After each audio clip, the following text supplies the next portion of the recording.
cat lover, you're going to love this. Not every cat is a natural born playful cat, but you can learn how to decode your cat's play preferences and even create a customized playtime experience that they'll love. Our next guest will help us explore some perfect, I've been working on that, interactive play and discover the joy of bonding with your kitty. So let's welcome Animal Enrichment Specialist for Purina, Alex Johnson. Alex, thanks for being with us. Hi, thank you for having me. Alex, you have a cool title, Catvocate. Tell me about that term first. Yeah, so it's a great question. A Catvocate is someone who advocates for their cat's health and well-being and really emphasizes that daily happiness. So they're going to carve out moments throughout the day where they're spending quality time together. And one of the best ways to spend that time together is playing. Play can help stimulate our cats mentally and physically, as well as it can help lower cortisol levels, which is closely associated with stress and anxiety. It can help with brain development, but the most important thing for cat owners is that it can help build communication. So the more we play with our cats, the more we're going to learn about what's okay and not okay with them, and vice versa, they're going to learn about what's okay and not okay with us, and we'll learn their preferences as well.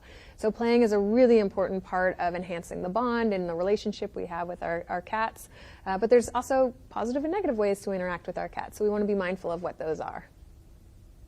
Active cats playing, we know how important the physical activity is. So let's talk though, what are some things we maybe shouldn't do during playtime to make sure that our furry friends are safe and happy? Yeah, so I'm sure you've seen a lot of these cat trends and challenges on social media that are asking pet owners to provoke a reaction from their cat. Oftentimes these can be positive reactions, which is really great for our cats, but I've seen a lot of these that are trying to get the cat to perform a negative reaction. So this can be triggered through fear, anger, confusion, frustration. This can be really detrimental to the relationship that we try so hard to build with our cats. So we want to be really mindful about what's okay and not okay to do with our cats and what kind of activities we're bringing into the home. So one of the things that can help us kind of gauge on whether something's okay or not okay is would you do this with a small child? I think there's similar repercussions on what happens with a child is same with a pet. Okay, and so interactive play crucial for cats, the right kind of play. Thank you so much for sharing some of those differences.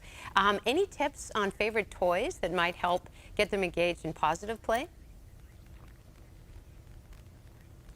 Yeah, so there's so many different cat toys out there. They are all great at encouraging natural stimulation, natural behaviors, and then adding in treats can really be a fantastic way to elevate that engagement, especially when you're introducing new toys or activities. Cats aren't always ready to go from the start with a new activity, so if you incorporate treats, it helps warm them up, it gives them more confidence, motivates them visually, and then it triggers other sensory reactions. One of the things you can utilize is we have Playfuls, Friskies Playfuls, which was designed for you to interact with your cat. So it rolls, and it also creates irregular emotion. So if you roll the treat, they'll chase after it, and it sort of stimulates them. And two different activities you could try with your cat are, I like to roll Playfuls, Friskies Playfuls into bags. Like I'll take grocery bags, stuff them inside each other, or paper sacks, and it'll make noise when they run into them. But you can also get down on the ground and just bat the treats around with them, which is a great way to get on their level, see from their perspective, and sort of play a different way do a different way of playing with them. Yeah. And each cat's different, but sometimes cats could show signs. Maybe they're just not interested at that moment in playing. So what should we do in terms of understanding those cues? Because cats really are pretty specific about when they want to play and when they don't want to play. Right, exactly. And some different ways, I think I kind of started to mention how you can engage them in activity when they're not ready for it, but simple motion activities are a great way to trigger them and get them moving. And using Friskies Playfuls is a great way to get them up, moving around, stimulated visually. But some other things to consider when you're already playing and how to continue to play with them is you want to keep an eye on what's the body language they're displaying to you. How's their hair, their fur, their tail, their ears or eyes positioned, and then if they're looking like they're showing signs of aggression or stress, you're going to pause or stop the game and wait till they calm down because it can get a little overstimulated. And then Also, you want to be very clear with your communication. So if you feel that they're doing something that you're not okay with, you're going to want to pause the game to signal to them that, hey, this is not cool for next time. But some different ways to continue to keep them engaged is through motion, but also keeping an eye on them getting overstimulated, because cats can get really excited about feathers and things rolling around and fluttering around. So just keep an eye on that.